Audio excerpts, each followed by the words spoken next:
Once upon a time, in the vibrant heart of London, amid the ceaseless symphony of life, lived a young woman named Barbie. With her vibrant personality and a love for adventure, she was known for bringing a touch of magic wherever she went. Barbie's day always began with the cheerful chime of her alarm clock, signaling the start of a new chapter. As the sun peeked through her window, casting a warm golden glow, Barbie hopped out of bed with a sparkle in her eyes. Life in the playhouse every day is a party, she sang, her voice as melodic as a songbird's. After a quick twirl in front of the mirror, Barbie donned an outfit that shimmered with the color pink, for which it is known, a true reflection of her vibrant spirit. With a giggle, she danced down the stairs and out the door, ready to embark on her day. London, where the heart of the city beats to the rhythm of the metro, is a network of trains that crisscross through its vibrant streets. Barbie hopped onto the nearest station, her heart racing with excitement. Anything is possible when you believe in yourself, she whispered, inspired by the words she held dear. As the train whisked her away, Barbie gazed out the window, the cityscape passing in a blur of colors and lights. She couldn't help but feel a sense of wonder at the world around her. As the music in her ears was taking her into a world of melodies and rhythms, Barbie found herself transported to a realm where time seemed to stand still. The train's rhythmic clatter became a hypnotic backdrop to her thoughts, and she couldn't help but feel a sense of wonder at the world around her. But then, a disaster struck. As she twirled through the city, suddenly everything around her turned black, even her attire. The glittering lights dimmed, and the once vibrant lifestyle started to fade. Panic surged through her, threatening to extinguish the spark that defined her. What happened to my pink-tinted world? She cried out, her voice tinged with desperation. She searched high and low, hoping to rediscover the magic that had slipped through her fingers. Was the world always this dull and sad? Fueled by a newfound resolve, she embarked on a quest to rekindle the lost vibrancy. She realized that she could not solve this mystery without any help. She decides to call one of her closest confidants, imploring their aid in this bewildering journey, but is shocked to know that she has entered their realm while going inside the telephone booth to call them. To unravel this enigmatic problem, she embarked on an exceptional odyssey, one that would weave her fate with that of legendary figures hailing from diverse realms. Barbie finds herself in a dimly lit corner of 221B Baker Street, fidgeting with her now black hair, while a tall, lanky man paced the room. That man was none other than the legendary genius detective, Sherlock Holmes. Barbie had sought his help in solving a most unusual mystery, one that had left her beloved world devoid of her pink. You see, Sherlock? Barbie began, her voice trembling. Someone has stolen my signature color, pink. Everything in my world, from my dream house to my hair, has turned black. It's utterly devastating. Holmes stopped his pacing and turned his piercing gaze toward Barbie. Indeed, it is a peculiar case. But fret not. We shall uncover the truth together. We have to find just one mistake, just one, and we have got who you are looking for. Now tell me, have you noticed anything unusual or any peculiar events leading up to this theft of color? Barbie recounted a series of events that led to her current predicament. Mysterious shadows lurking in the corners of her glamorous apartment, a sudden drop in temperature whenever she entered her closet, and even an eerie, disembodied voice whispering her name at night. There was also a curious scent that she was quite unable to place. Holmes listened intently, his keen mind processing the information. Elementary, my dear, he said with a hint of amusement. The clues suggest a well-thought-out plan. To find the answers, I believe we should begin by visiting a place, the Diogenes Club. But how does this lead us to the Diogenes Club? Holmes continued. The Diogenes Club is known for its discreet members and their involvement in matters of great secrecy. They are masters of subtlety and intrigue. It is possible that our adversary has connections there. Let's start there. Barbie and Holmes set off for the Diogenes Club. Barbie felt hopeful for once. Along the way, She tried to engage in animated conversations, but found Sherlock emerged in his own thoughts. As they approached the club, their anticipation grew. Barbie's heart was racing, but she trusted her companion now. This was just the beginning of their journey, one that would lead them deeper into the world of intrigue. At the club, Holmes delved into his investigation. The atmosphere was hushed, and members conversed in low tones, exchanging subtle glances. Sherlock engaged in conversations with several discreet members, gathering information about unusual occurrences in the city. Barbie, with her charm and grace, effortlessly struck up conversations with the club's female members, subtly extracting tidbits of information and gossip. As they pieced together the puzzle, a pattern emerged. A peculiar string of events had taken place in proximity to a small, almost forgotten antique shop in the heart of London. Holmes noticed that each incident that they mentioned was accompanied by a faint scent of roses. Holmes recalled, this must have been that elusive scent in Barbie's room. Then he whispered to Barbie, I believe we have found our lead. The antique shop appears to be at the center of this mystery. The scent of roses is a distinctive clue. It's time to pay a visit. With that, they made their way to the shop, its dusty shelves filled with antique treasures. The shopkeeper, an elderly man with an air of mystery about him, welcomed them. Barbie inquired, We've heard there have been some unusual occurrences around here. Can you tell us more? The shopkeeper hesitated but then leaned in closer. There's a peculiar item that seems to be propping up wherever I look. A doll named Annabelle. It's said to bring good fortune to its owner, but it's also rumored to possess hidden powers. I would guess that these are replicas.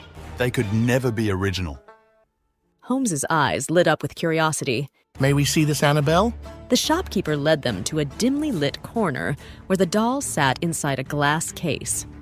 Annabelle, with her porcelain features and a serene expression, seemed innocent enough. As the shopkeeper left, Holmes examined the doll closely and noted something extraordinary, a tiny compartment hidden within the doll's chest cavity. Carefully, he retrieved a small, faded parchment that read, To find what's lost, follow the scent of roses. Holmes turned to the shopkeeper. Where did this doll come from? The shopkeeper explained that it had been part of a collection acquired from a mysterious estate sale. No one knew the doll's origin, but it was believed to be centuries old. Holmes deduced, Barbie, the answer lies in the scent of roses. It's a clear reference to the Rosetta Rose Gardens. I suspect that this is where we'll find the solution to your predicament. The garden was a hidden gem in London, known for its vibrant colors and rare roses. Barbie and Holmes arrived at the Rosetta Rose Gardens, a hidden oasis in the heart of London. The air was thick with the sweet fragrance of blooming roses, and the vibrant colors of the flowers attracted them.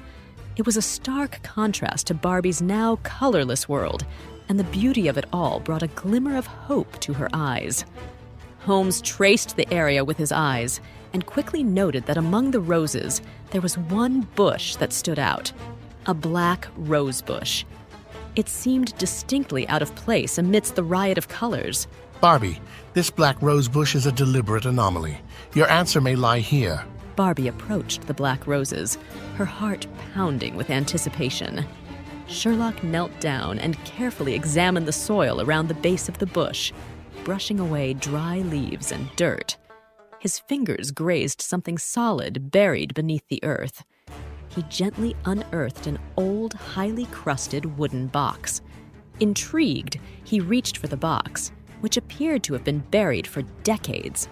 It was encrusted with minerals and showed signs of having been weathered.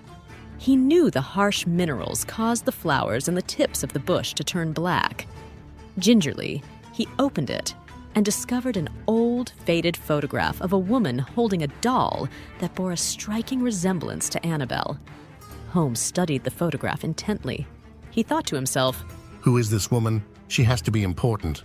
With the photograph as their only lead, Barbie and Holmes embarked on a quest to uncover the woman's identity. After countless hours of research and investigation, they finally stumbled upon a name, Amelia Everly, a renowned historian with a passion for antique dolls. Their search led them to the Museum of Historical Artifacts, where Amelia Everly had worked for many years. Barbie and Holmes entered the museum, greeted by an extensive collection of artifacts from various eras. Amelia's office was their next destination. In her office, they found old journals, research notes, and a diary that hinted at Amelia's obsession with Annabelle. It seemed she had believed the doll possessed hidden powers, and she had been conducting extensive studies on it. It did not take long for them to notice beautifully colored roses pinned and pictured everywhere. Amelia Everly must have discovered something about Annabelle, something that allowed her to drain the color from your world. But where is Annabelle now? Barbie noticed a note in Amelia's diary, mentioning a secret room in the museum where she had hidden Annabelle. They followed the clues outlined in the diary and eventually discovered a concealed room within the museum. There, sitting on a velvet cushion, was Annabelle's glass box, bearing the enigmatic doll. Barbie had finally reached the end of her journey, but she still pondered over the many questions that she did not know the answers to. She could not help but ask Sherlock. He explained, Amelia Everly was cunning. She was deeply obsessed with the doll Annabelle. Over time, she had uncovered its mysterious connection to the world of colors and believed that it held the power to manipulate and control them. Her obsession with gaining this power and using it for her own purposes had driven her to steal the color pink from Barbie's world. She premeditated to divert any investigator from her real intent. Those were the clues that were in your room. You recall that at the Diogeny Club, the pattern of roses stood out. Amelia was also fascinated with roses, considering them a symbol of power and mysticism. It was her subtle signature move to leave the distinctive scent of roses behind. At the rose garden, however, she made an error. Over decades, elements have accumulated over the box and its minerals were leached into the soil, slowly and consistently. This started turning the flowers and tips of the bush black. This was the inevitable mistake that she hadn't realized, which made it easy for us to figure it out. Barbie felt overwhelmed and awed by what she now began to understand. Sherlock turned to Barbie and said, It is now up to you now to take your pink back. As he waved to Barbie, he smiled and said, Meet you on the other side of the world. In her fervent pursuit of restoring the vanished pink color to her world, Barbie sought the assistance of the adventurous Dora the Explorer. Dora, renowned for her map and backpack, and her adeptness at unraveling mysteries in uncharted territories, emerged as the ideal companion for Barbie's vibrant mission. Barbie, in desperation, implored, Dora, I need your help. The color pink has disappeared from my world and I don't know how to bring it back. Dora the Explorer responded with enthusiasm. No hay problema, amiga. We can find it together. Let's go on an adventure. Guided by Dora's trusty map and backpack, the duo embarked on a colorful journey to unveil the mystery behind Barbie's pink. She was accompanied by her close friend Boots, and their energy was something that kept Barbie hopeful. As they started their journey, Boots suggested that this might be the work of Swiper, who might have stolen the magic of pink. The three friends ventured into the forest entrance greenfield. It was then that they heard a sinister growl echoing from the shadows. As Barbie, Dora, and Boots journeyed through the enchanted forest in search of clues to the vanishing pink mystery, they stumbled upon a mystical clearing deep within the woods. In the center of the clearing lay an enchanting mosaic puzzle, nestled amidst the lush greenery and towering trees. The mosaic puzzle was a mesmerizing work of art composed of an intricate pattern of tiles. However, they quickly noticed that several tiles were missing, creating gaps within the pattern. These missing tiles were of varying shades of pink, leaving a striking void in the design. Barbie knelt down to inspect the mosaic and observed, Dora, it seems that someone intentionally removed these pink tiles, just like what's happening to the pink color in Greenfield. Dora nodded in agreement, her observant eyes scanning the mosaic. You're right, Barbie. To solve the mystery and restore the pink color, we need to find those missing pink tiles and place them back where they belong. Boots, with his boundless energy, couldn't contain his excitement. Let's find those pink tiles, Dora. Barbie agreed, but cautioned. We have to be careful about where we put each pink tile. The pattern on the mosaic is complex, and we need to ensure the colors fit perfectly. Dora took a moment to survey their surroundings and noticed a series of peculiar symbols etched into the trees and rocks nearby. Each symbol corresponded to a different color, including various shades of pink. Dora! Barbie exclaimed. I think these symbols might be our guide. We can match the symbols to the missing pink tiles and figure out where they belong in the mosaic. Dora smiled at Barbie's clever observation. You're absolutely right, Barbie. Let's work together and solve this colorful puzzle using the symbols as our guide. They began by examining the symbols and matching them to the missing pink hues in the mosaic. With each symbol deciphered, they selected a tile from a collection nearby that matched the corresponding shade of pink.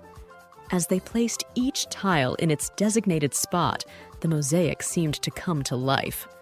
The colors began to glow and shift, creating a captivating display of vibrant hues. The forest around them seemed to hum with enchantment. With determination, they pieced together the puzzle, recreating the missing pink patterns amidst the greenery of the enchanted forest of Greenfield.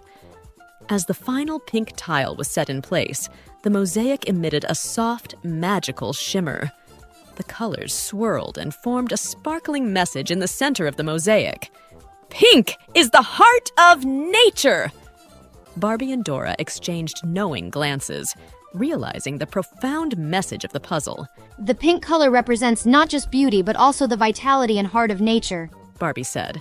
And suddenly again they heard a growling sound nearby. What was that? Barbie whispered, her eyes wide with fear. Dora exchanged a concerned glance with Boots. I don't know, Barbie, but we should stay alert. As they delved deeper into the forest, the growls grew louder, and a pair of menacing yellow eyes glinted in the darkness. Suddenly, a sinister figure emerged from the shadows.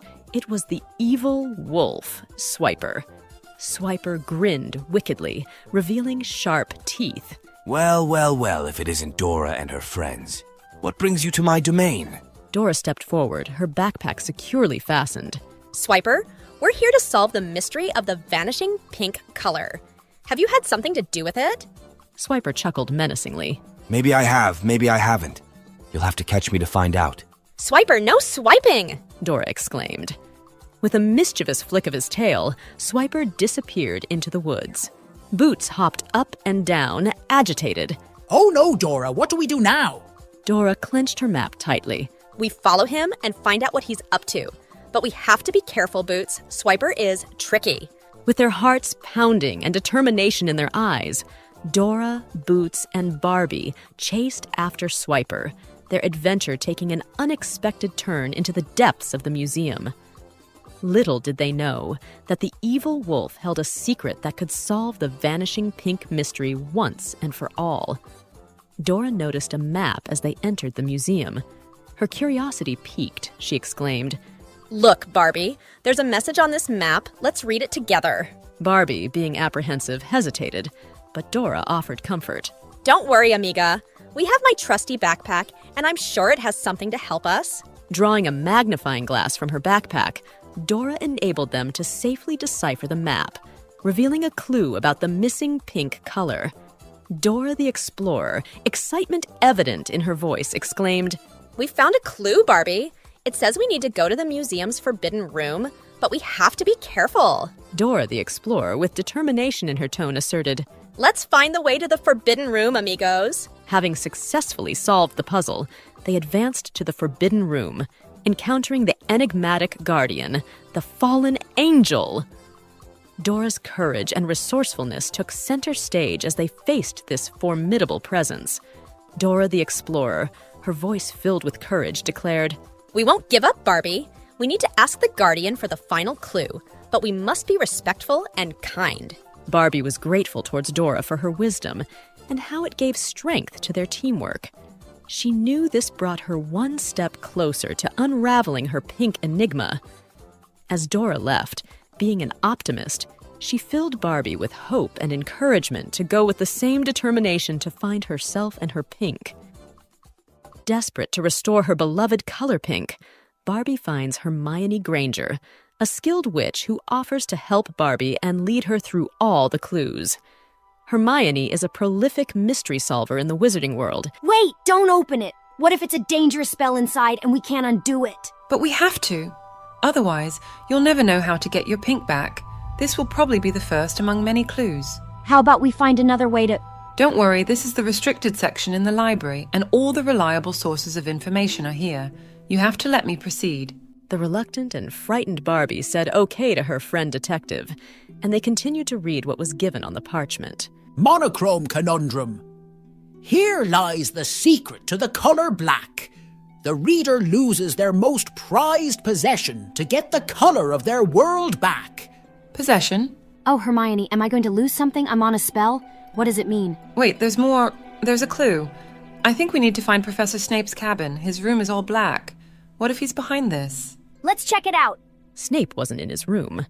However, the room smelled of potions, with dark and eerie portraits stuck on the wall. Guard the door. I want to find out the clue. I'm sure it leads here. Hermione ruffles through all the papers on Snape's desk, and even goes through each of his cabinets. Nothing. What do we do? Are you sure we read the scroll, right? Hermione starts to walk past all the portraits. Who put such eerie signs anyway? She thinks to herself. Then something caught her eye. Etched on the frames of the great founders of Hogwarts were 2 words in ink. As she inched closer to read it, a piece of paper fell to the floor. An invisible spell was cast on it, Hermione thought. She bent to pick it up, and they heard footsteps approaching them at the exact moment. Quickly, they opened the back room to the storeroom and stood holding their breaths as they could listen to Snape muttering about something that annoyed him. As loud as he came, he stomped out of the room. Hermione and Barbie take a look at the note in Hermione's hand. In it again were the 2 words written in the same black ink possession. Possession? But whose? That's weird. Is there any museum around here? Hermione stood puzzled. It seemed that Snape was hiding something, or probably he's after the same thing. But why? Something interrupted her train of thought. She realized only now that they were in a dusty storeroom all this time. As she was looking around, she saw something lying on the floor. It was an ugly doll with a face like a human's. That's Annabelle. I got it. That's why the museum is mentioned here, Barbie. Is she a doll just like me? What do you think she wants from me? Yes, haven't you known? She sits in a museum room among all the other items in the room that are possessed. That's why I think you should meet her.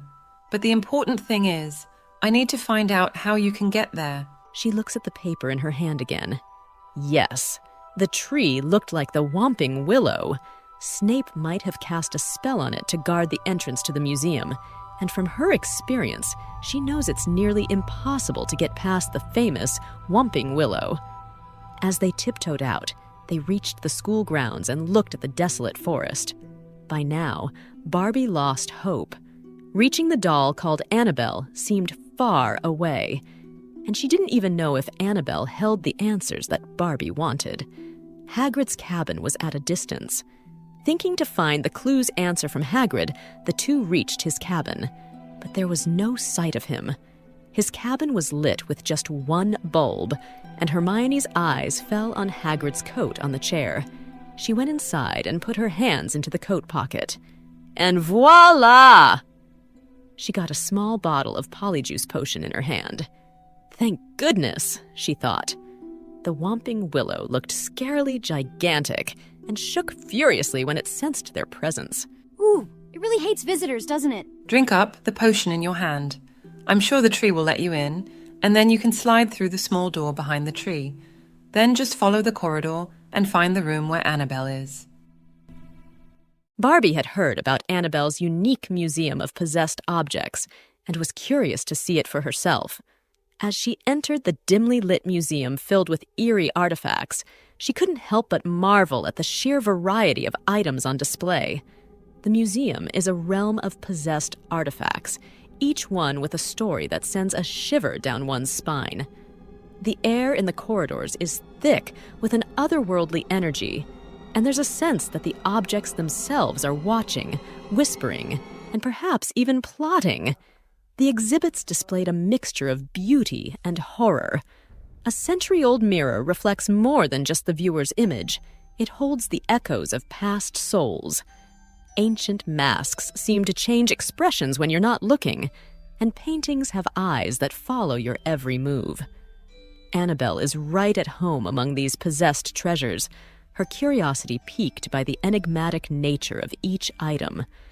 Annabelle, her porcelain face framed by long black hair, sat inside her glass box, observing Barbie's reactions. Annabelle asks in a dominant voice, "Who is this unknown being intruding my museum?" Barbie shuddered as she heard the voice of the doll, who was the definition of everything eerie and evil. She replies, intimidated, Hey, Annabelle, I am Barbie. Of course, I do know you. You are the one who sang that hideous song, right? I am a Barbie girl, something like that. I guess so. So, why are you here, madame? Away from your Barbie world. And yes, why are you wearing a black dress? I thought pink defined you. The thing is, Annabelle, I must admit that your collection is truly one of a kind. It's like nothing I've ever seen before. Well, I am aware of that, and thank you for reminding me, but that's not what I asked. Barbie hesitated momentarily, then mustered up the courage to ask, Annabelle, I know this might sound strange, but... Don't forget that each item here has its own story and power. It seems like you need something from me. As you can see, I have lost my identity, my pink. I just cannot live without it. I am sure only you can help me with this dilemma. Please help me. I am sure you will have something to restore me. Annabelle's smile remained fixed, but her tone was laced with a hint of reluctance. Pink, you say? Well, that's a rather specific request. These objects are quite precious to me, and I'm not sure if any of them contain pink. Besides, I've grown rather fond of my collection. Annabelle, I understand that your collection is dear to you, but pink means so much to me. It's the color of joy, love, and beauty. Just a small token of pink from one of your possessed objects would mean the world to me. Annabelle remained passive-aggressive, her reluctance evident. It's not that I don't want to help you, but I've never thought of my collection as a source of pink. And even if there were a hint of pink in one of these objects, I wouldn't want to disturb the balance. Barbie, undeterred, continued to plead. Please, Annabelle, I promise I'll treasure it forever. I won't disrupt your collection in any way. It would be a special reminder of this unique encounter between us. What will I get from helping you? Very well, Barbie. Let me see if there's anything with a trace of pink. She disappeared into the depths of the museum, leaving Barbie to wait in anticipation. After what felt like an eternity, Annabelle returned with a small, pink-tinted gemstone and laid out an unthinkable condition for its exchange. With an air of eerie calmness, Annabelle explained her terms to Barbie. To lay claim to this precious gem, dear Barbie, you must willingly become a possession of the museum. Picture this, you, transformed into a pink doll, sharing my glass sanctuary for all eternity. Barbie, though coveting the gem, recoiled at the sinister condition. The prospect of being trapped in a glass box, a mere exhibit in the collection of possessed items, was too much for her to bear. I can't agree to that, Annabelle, she declared with a resolute tone, her eyes reflecting both determination and fear. As Barbie contemplated her escape along with the gemstone, a sudden presence filled the room. The shadows seemed to dance and twist, giving form to Lucifer, the unforeseen guardian of this spectral museum. His piercing gaze bore into Barbie's soul as he revealed his identity. I am the guardian of this realm. No one leaves this place without facing judgment. A chill ran down Barbie's spine as Lucifer's proclamation marked the beginning of a surreal tribunal. The museum, a repository of the supernatural, was now the stage for a cosmic reckoning, where the fate of the living and the possessed would be weighed in the balance. Well, well, well, what do we have here?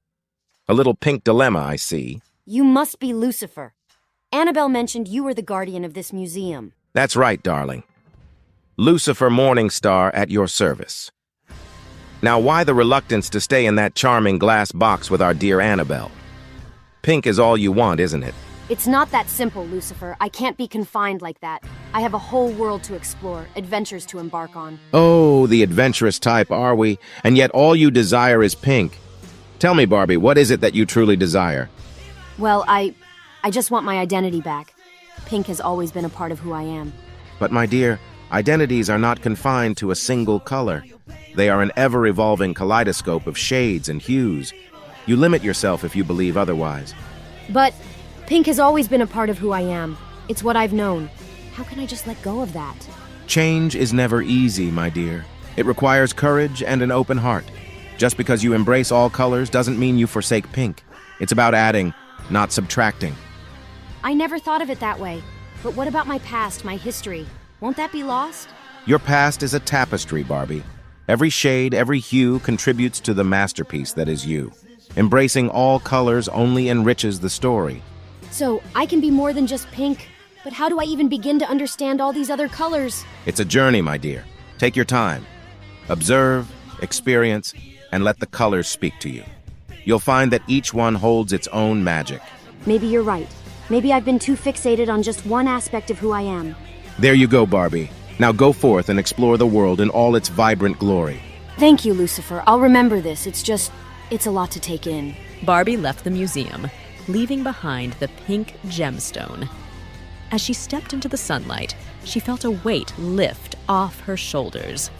She realized that her journey was not about holding on to a single color, but about embracing the kaleidoscope of her being. In the days that followed, Barbie explored the world with a newfound sense of wonder. She tried on different colors, each one telling a different story about who she was. She discovered the joy of variety and the beauty that came from diversity. Every time she remembered what she went through in her quest for pink, she knew that she had found something far more precious than a pink gemstone, a deeper understanding of herself and the vibrant world around her.